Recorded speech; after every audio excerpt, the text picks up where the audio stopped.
बोला आगे वही है लिया होगा তোর বাপকে দিব বাপের সার্টিফিকেট যেগুলো নোটিশ পেলা সেই নোটিশ প্রথমে যে ফর্ম ফিল আপ করেছিল ইএফ এর ফর্ম ফিল আপটা যেটা ছবি বসিয়ে ফর্ম ফিল আপ করেছিল সেটা জেরক্স। যারা বিবাহিত মহিলা আছে বাবার সঙ্গে লিঙ্কেজ দেখাতে হবে ঠিক মতন ওটার কাগজ 2002 এর লিস্ট সমেত।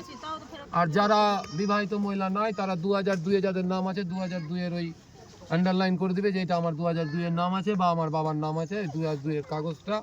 আর যদি কারো সার্টিফিকেট থাকে পড়াশোনা করে থাকে তো ওই সার্টিফিকেট মাধ্যমিকের সার্টিফিকেট বা কোনো স্কুলের সার্টিফিকেট থাকলেই হবে, বয়সের প্রমাণপত্রটা আর নিজের বাবার ভোটার কার্ডের জেরক্স আর তোমার আধার কার্ডের জেরক্স এটা নিয়ে যেতে হবে।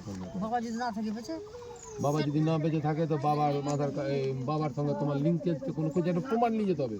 তোমারই যে বাবা হলো বা তোমারই যে এ হলো সেটা প্রমাণ নিয়ে যেতে হবে। কিচ্ছু না আধার কার্ড ভোটার কার্ড কিচ্ছু না কি করবে তোমার 2002 এর নাম আছে তো 2002 এর তোমার নাম থাকলেই হলো। আমি কি বললাম যারা বিবাহিত মহিলা 2002 এর নাম নাই তারা যে বাবার লিঙ্কেজটা দিয়েছে তখন বাবার প্রমাণটা নিয়ে যাবে। আর যাদের আছে তাদের খালি নিজের নামটাতেই ওখানে হ্যাঁ